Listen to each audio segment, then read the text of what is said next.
Hello and welcome to Quadcast, Quadrant Chamber's weekly discussion forum looking at news, hot topics, legal development in the world of commercial litigation. We are four barristers from Quadrant Chambers in London. That's me, Paul Downs, Poonam Orwani, Claudia Wilmot-Smith and Joe Sullivan. And every week we gather live on YouTube. This is the last one actually, this season I should say, to discuss topics. This week it's bribery we're going to look at. Before we do that, let's do some catch up. Poonam, what have you been up to this week? I've got two bits of news actually this week. First of all, regular viewers will know I have four sons who regularly disappoint me. Okay, Can't say that. No, be quiet. Yes, I can. Because one of the things they always disappoint me about is, although they're reasonably bright and articulate, they all think being a lawyer is a really rubbish job, and none of them are going into the law, except, I'll do this very quickly, a week ago, my third one said, "Oh, Mummy, I'm doing a moot." And I said, "What do you mean you're doing a moot? You're not a lawyer." He said, "Oh, I signed up to do a legal moot at uni anyway." So anyway, he did it on Saturday, and on Friday night, he said, "Can I practice in front of you?" So we did it on Zoom, and I was the judge. Oh my God, he's really quite good. It was very exciting. So that was my news, and he won it, by the way. Which son is this? This is Hugo. Anyway, it's great. And he particularly was good at putting my questions down. The other bit of news, sorry, I'm taking too long, is I am no longer unique at Quadrant Chambers. After 10 years of being the only female silk, we had Belinda before me, but it's been a while that I've been the only one. Nicola Warrender was appointed as a QC this week. So congratulations, Nicola. And I'm very happy not to be the only one. And you 11 other girls in Chambers Juniors, get on with it. Come join me. And that's all my news for the week. Joe? You're still unique, Poonam.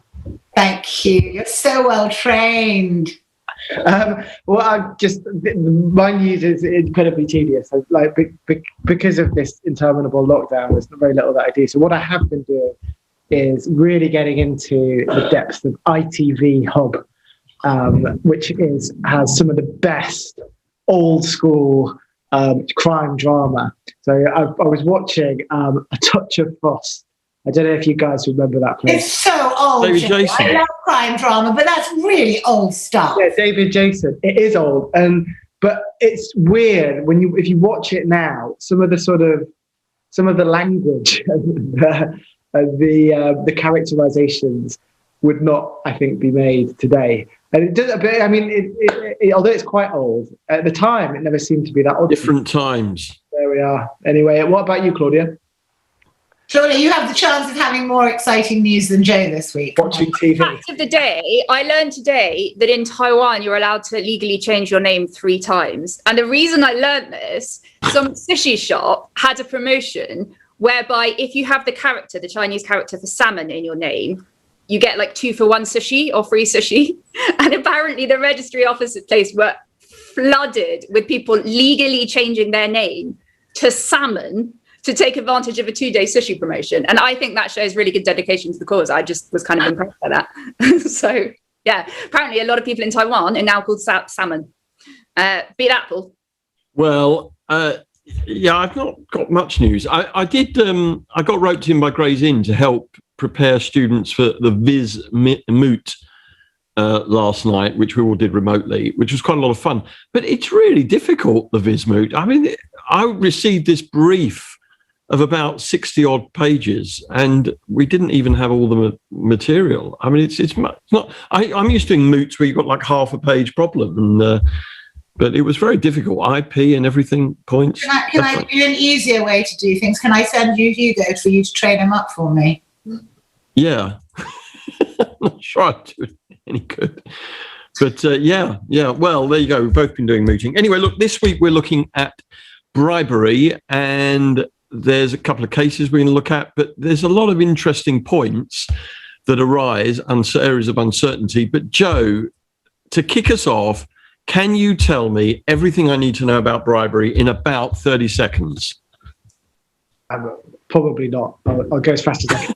So the key case starting all this is Industries and General Mortgage and Lewis. Mr. Justice Slade said 3 requirements for something to be a bribe in the tort of bribery. There's got to be a person making a payment to an agent of a principal with whom the payer is dealing. Secondly, they must know that that person is an agent of the principal with whom they're dealing. And thirdly, they must have failed to disclose the payment to the principal. So they're the core elements. And a few additional features. So there's no need to establish dishonesty or a corrupt motive on the part of the payer. But you can make a bribe acting entirely in good faith. Yeah, it's irrebuttably presumed. Yeah. Well, because someone might think it's just a little gift that's ordinary, but someone else might think it's an inducement or something. So that's why you don't need to impute. Yeah, I mean, there needs to be a real possibility that it could give rise to a conflict between interest and duty. So if it's de minimis, then it wouldn't be a bribe. But subject to that, it's just an irrebuttable. Right. I mean, the conflict arises because I'm paying money to an agent that would otherwise go to the principal often, right? Often that's right, yeah. If I give my clerk a bottle of champagne at Christmas. Depends how nice the champagne is. Mm-hmm. I mean, could that be a bribe?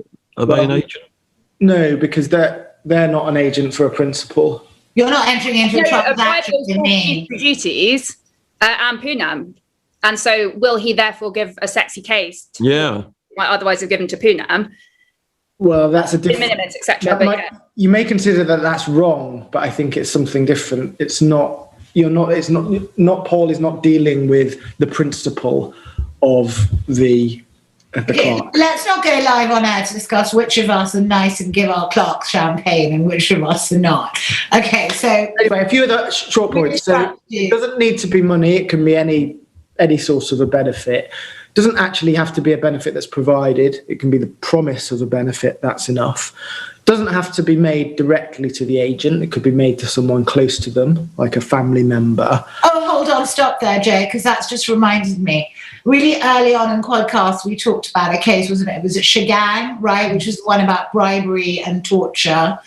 And there, if memory serves, the bribe, in inverted commas, had been offered to the son of Daddy. Daddy's the one who was the agent and had the influence. And when the son told Daddy, Daddy said, return it. We don't want to take any money from them. And the son kept it, but Daddy thought he'd returned it. And even then, it was held to be a bribe, even though the bribee didn't know he'd received anything and hadn't wanted it. Well, not but first instance it wasn't, was it? Because at first instance, Miss Justice Knowles found there wasn't bribery.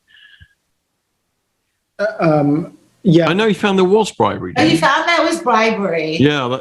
But anyway, Joe, just doesn't matter. But on those facts, you're right. And a lot of these rules and the consequences that can follow can seem quite severe and strict. But of course, what I think a lot of judges would say is there's a solution to all this. As long as you disclose what you're doing to the principal, then you're in no difficulties. Yeah. Well, I think we're going to find that there's a bit of disagreement amongst the panel about some of the edges. But can you just give us in a nutshell the mens rea for the briber and the bribee? What do they need to know? They must need to know something. Well, as I say, for the briber, according to Mr. Justice Slade, they just need to know that the person that they're paying or giving the benefit to is an agent of the principal with whom they're dealing. And it has to be an agent who has some role or some influence in the transaction that the payer of the bribe is involved in with the principal, or a potential future transaction. The payment doesn't have to be linked to any particular transaction. So they need to know that they're making some sort of payment, and they need to know that there's a relationship of agency. Giving some sort of a benefit. But when you say agency, it's not, there's no need for there to be a capacity to bind, right? The idea is that you're acting on behalf of somebody else. There has to be, I would say, some relationship between the recipient of the bribe and the principal where that person influences the decision. Yeah.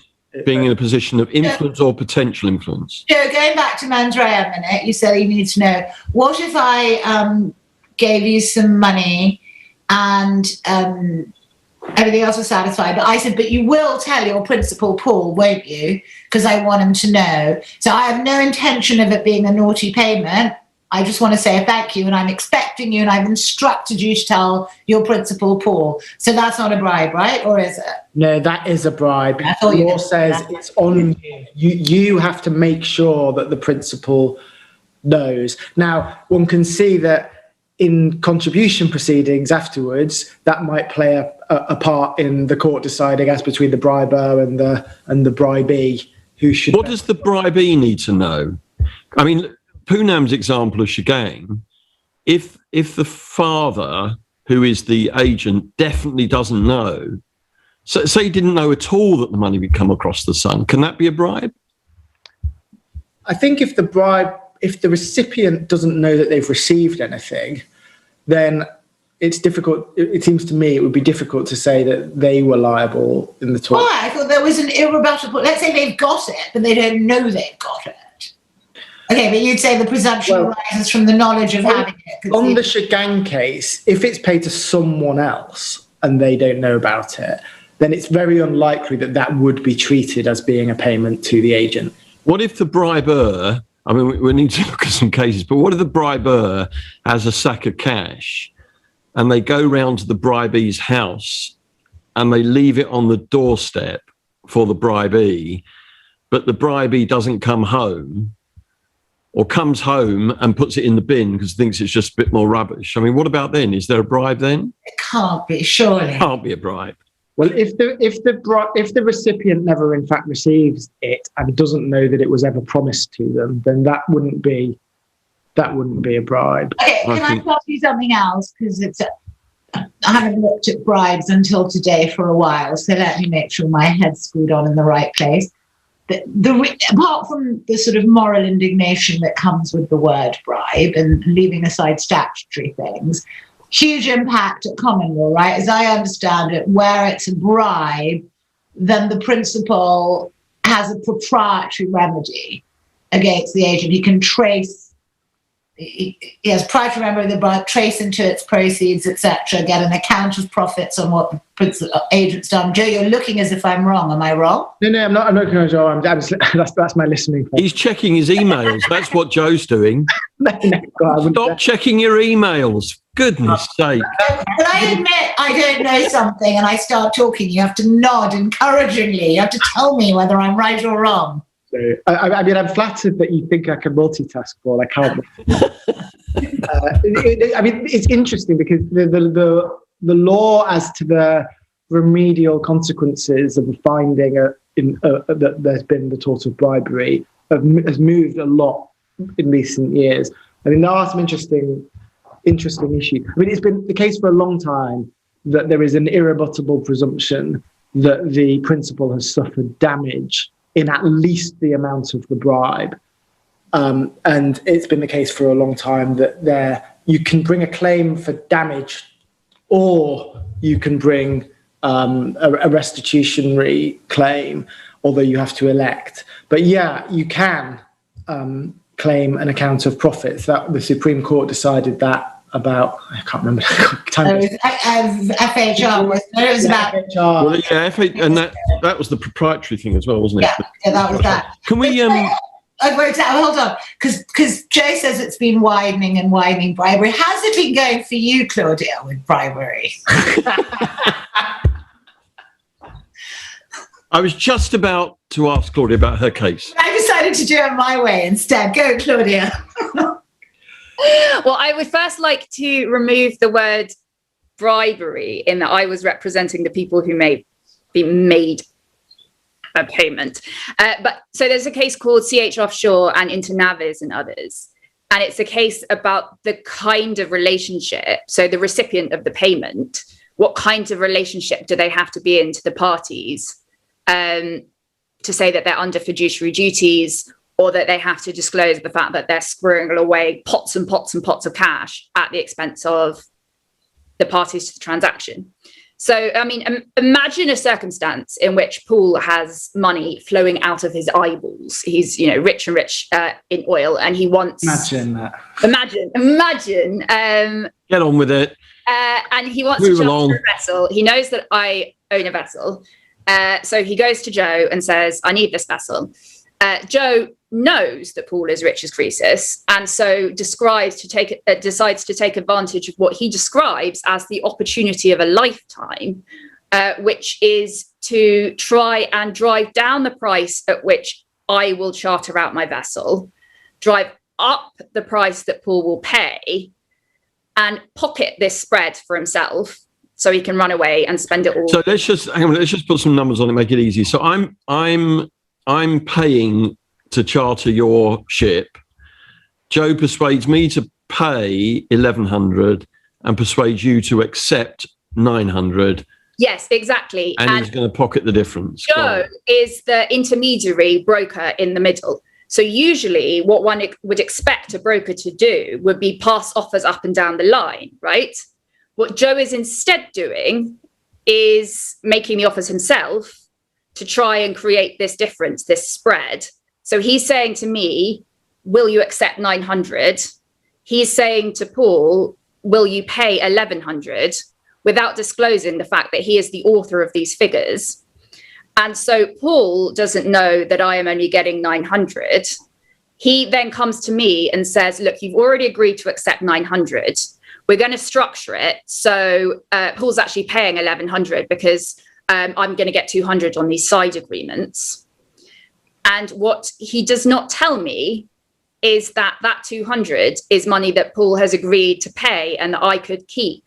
So I think that I am receiving that 200 on the condition that I pay it to Joe under these side agreements. And the way it was put was that that difference is a secret profit, and Joe's got to account because Joe's some sort of fiduciary. It's not that he has to account, actually. In that case, Joe was suing for it. Joe was saying, hang on. All right. You agreed to bribe me, basically. But you were resisting it. You were resisting it on the basis that it was a secret commission and or tainted by illegality. Exactly.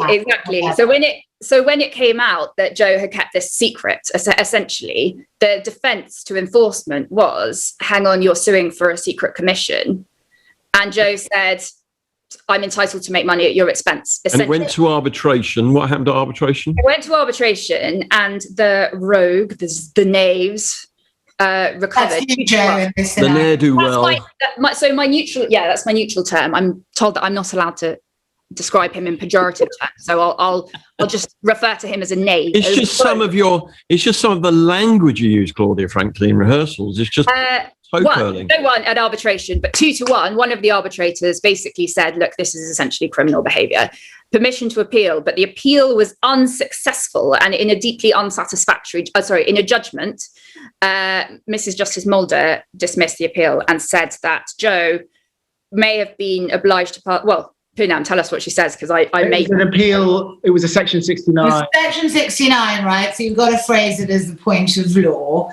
Right. And so the point of law they did it as, and it was all very circumscribed, as they said, well, you can call Joe an agent or you can call him an intermediate broker. But whatever you call him, he's a fiduciary.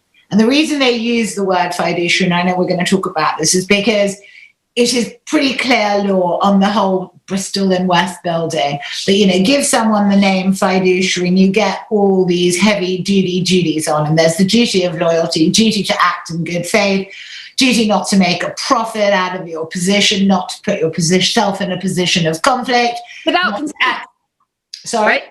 Without consent. So you can... And not to act for your own benefit without informed consent. Yeah. So, you get the word fiduciary and you get the rest of the stuff. So the argument is put to Moulder, Miss Justice Moulder, was call them an agent, call them a broker. But when they're negotiating this, they're in a position of trust. Therefore, they're a fiduciary. Therefore, they shouldn't be allowed to have taken this spread without informed consent, explaining to both sides. And really, she was driven by the facts, okay? It's chicken egg. She basically said, Claudia was happy to get 900. Paul was happy to pay 1,100. Good luck to Joe. He managed to structure this deal and get the deal of a lifetime.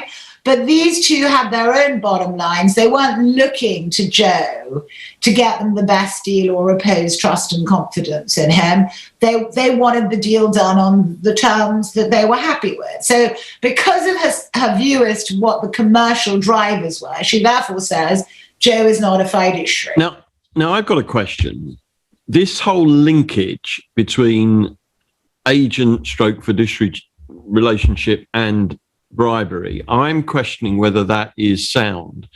So let me give you this example and tell me what you think. So a bank is proposing to lend some money to its customer secured on property. The bank sends its valuer around to the customer's property, and the customer knows that the value's got to be at a certain level, otherwise he's not going to get the loan. So the customer pays the valuer a bribe or a payment of money. You see what I did there? Yeah. So pays the sum of money. Now, is a bribe a bribe? Pays some of money in order to get the value at the right level. Okay. Now, the valuer is not a fiduciary, I think, or not in the conventional sense. I think we'd all accept not a fiduciary, not an agent. The valuer can't contract on behalf of the bank, but is in a position clearly of conflict. Now, my question is that a bribe? Is that the tort of bribery? I think it is or ought to be. Joe's shaking his head. Come to Joe in a minute. Poonam, what do you think?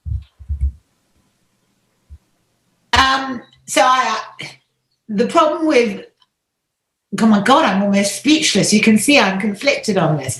The problem with calling too many things a bribe is the proprietary remedy issue, because that gives an advantage and disadvantage to other creditors in the situation of insolvency. I can understand the judicial reluctance to not call things bribes and give a fiduciary. And by the same token, had the bank suffered loss, it has its contractual rights, etc. So should the bank be able to get what is then a windfall from this situation when it finds out about it? My gut is no, I don't think it is a bribe and it shouldn't be a bribe, though I do understand the argument to the contrary, which no doubt you or Claudia are going to put, because there is obviously a relationship of trust here. But in my view, it isn't currently under the law a bribe, and I, on balance, Floodgate's argument, think it shouldn't be. Joe, you on my side? I think it isn't, yeah. I mean, it's... bribery is getting at a situation where you give a benefit to someone who is involved in the decision-making process of the principal. And Paul, I can see why you would say, well... They are, of course they are. I mean, banks lend against valuations. It's a different kind of involvement, though, right? The surveyor is giving information to the bank, as we know from, in fact, the scope of duty cases about surveyors' negligence. They're giving information to the bank, and the bank then makes the decision. Yeah, but the bank. Oh, come on, that's real lawyer speak, Joe. His job is to say what the value of the property is. It's totally corrupt. It's totally corrupt, and it's for all the reasons you want to stamp out bribery in an agency situation. You want to stamp it out in that sort of situation. It's obviously corrupt. The situation that you describe gives the bank a claim against the surveyor. So I'm not saying the surveyor hasn't done anything wrong. They obviously would have a claim in conspiracy. They probably have a breach of contract. Yeah, but there may not be the intention to cause loss, because they may have both intended to pay the loan back. It may not be sufficient. The professional negligence might not be good enough because of BBL limitations. It would always be an intention to cause loss, because if the surveyor didn't believe that was the true value of the property, then the security would be... But Joe, what's your principled, and Claudia, I don't know what your view is on this, what is your principled reason for saying it's not a bribe? You say because there are other remedies, or what? Well, I think my principled reason is that there's a risk of getting things backwards here. So as you point out, Poonam, there are remedies for bribery, and in particular, I'm thinking about the proprietary remedies and the account of profits that have developed over the last few years because of the nature of the relationship between the the recipient of the bribe and the principal. And I don't think that we should be expanding the tort of bribery to include contractual relationships that don't fall within the categories that bribery has heretofore. Well, look, we're never going to agree about that. I mean, we need to move on, but does Claudia agree with you, or are you 3-1? Where are we today, Claudia?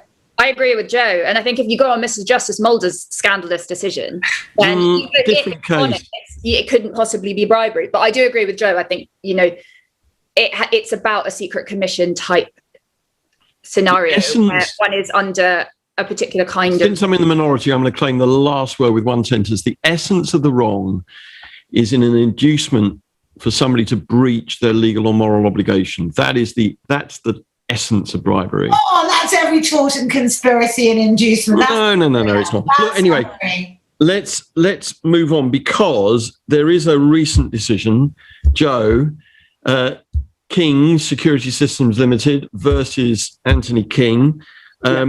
Just in a nutshell, tell us the facts, because it's a bit of a complicated situation, isn't it? Yeah, so as briefly as I can, this was a claim. So the claimant was a company, the defendant was a former director of that company, and the claimant said that he had accepted a bribe.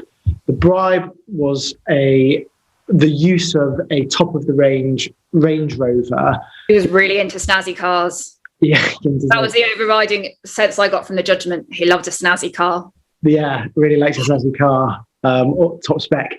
And it was provided to him by a leasing company, which was the supplier of the fleet to the company, the claimant company. And so the leasing company provided hundreds of cars on lease to the principal, and they provided this Range Rover to the MD.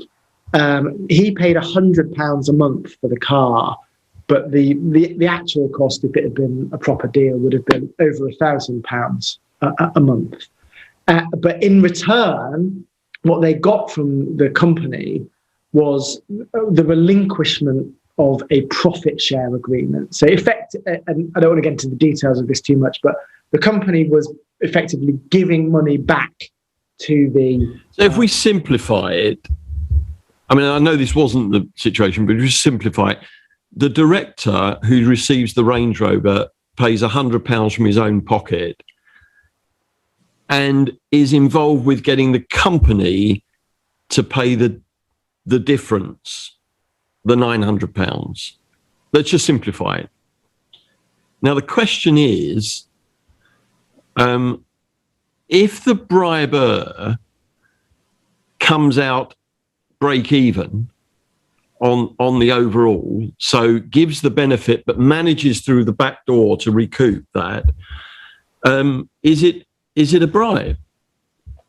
Because this was a point, wasn't it? What do you mean through the back door? Well, by another route. So the director doesn't pay it. So the director gets a real benefit.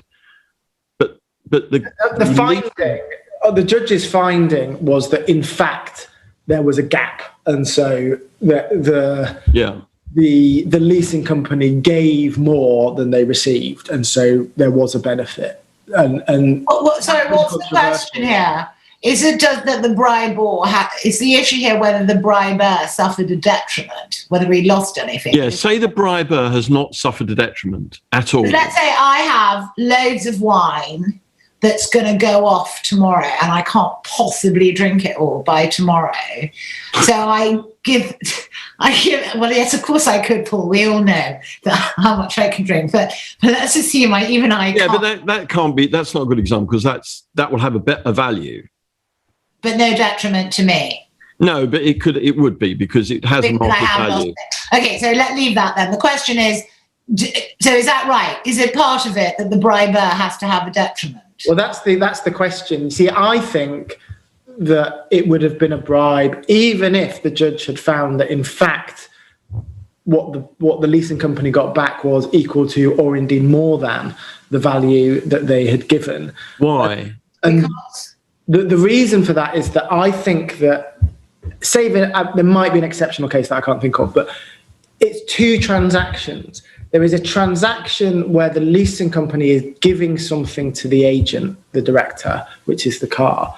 And then there is a transaction where the agent has managed to procure his company to give something back to the leasing company.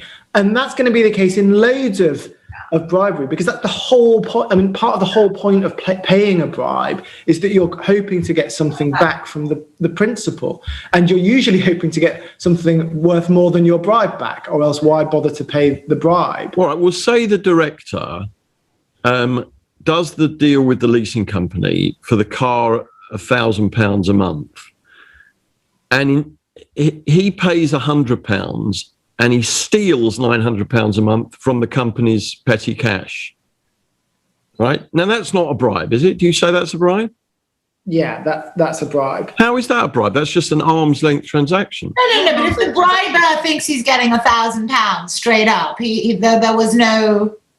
Because the whole, coming back right to the start of what we were talking about, the whole point here, when you look at Mr. Justice Slade's analysis of a bribe, if you're dealing with the agent of a principal with whom you are dealing, then you just need to make that clear to the principal. Yeah, but if it's an arm's length transaction, then fine, tell them. Say to the principal, look, I'm doing an arm's length transaction with your director, and the Range Rover costs £1,000 rather than £100, right? No, but the leasing company's getting £1,000. Yeah. So say it's a completely kosher deal. He's giving it's worth £1,000 to me. He's giving me £1,000. No, but he's not even. It might not even be given the Range Rover to the director in his capacity as director. He may just be a personal leasing deal. Absolutely. Nonetheless, that's the whole point. No, can't be right. On. Can't be right, Joe. Someone gives a service, enters into a contract with the director. No, but I suppose the point is, Paul, the alleged briber has to have a relationship with the principal as well, right? So just the director goes around and says to the leasing company, it wouldn't be a bribe if, in fact, all of those facts were true, because in that situation, I agree, there wouldn't be the provision of an actual benefit. But that's the risk that you take. That's the risk if you don't disclose it. There was another point, I think, in the case, which it was argued that because this was a director, it was argued that the position was governed by Section 176 of the Companies Act. It's quite an interesting point, and it was argued that ousted the tort of bribery. So that was a comprehensive code. Well, the duties of a director under the Companies Act mean that you don't have the common law. Yeah, so Section 176, I've just got it on screen, it's duty not to accept benefits from third parties. And what it was argued is that is a comprehensive code, and so there's no room for the tort of bribery. I love the fact that you spring a Companies Act provision on Claudia and I live on air. No, Joe knows the answer. I bet Joe knows the answer. All right, let's go with first principles. Emily, I'll go first since I'm older and I can afford to sound stupid as I do often. No way does that oust the common law. They may be side by side, doesn't oust it. Common law position also exists. Claudia, your guess? Let's hope. Yeah, it's codification, but that doesn't change the nature of the duties you're under. Joe? Correct. Yes! Paul, that was we all agree about something. We all agree. Why, though, Joe? You agree too, Paul. Sorry? You agree too, Paul. This, all four of us. What a happy ending to... Well, that in my view, is definitely the right answer. But yes, Joe... Well, because that's just not what the Companies Act did. But in any event, even if that is what it had done, all of the same principles that apply to deciding whether something's a bribe or the tort of bribery apply to deciding whether there's a breach of Section 176. Yeah. Well, it's difficult, some difficult stuff. So this is an area, maybe we'll watch this space, maybe some more case law coming out on this. That leaves it for me just to close off this last episode in this season. We don't know, do we, what we're going to do? Who knows what we're going to do after Easter? We're going to watch and see what happens with the world, and we will, I don't know. We may come back online. Lockdown ends, we might go on the road, right? We may go on the road. We may do a live. If you want to have tickets for any live, let us know. Cash, please, in a bag to Mark Pouldan's front of chambers.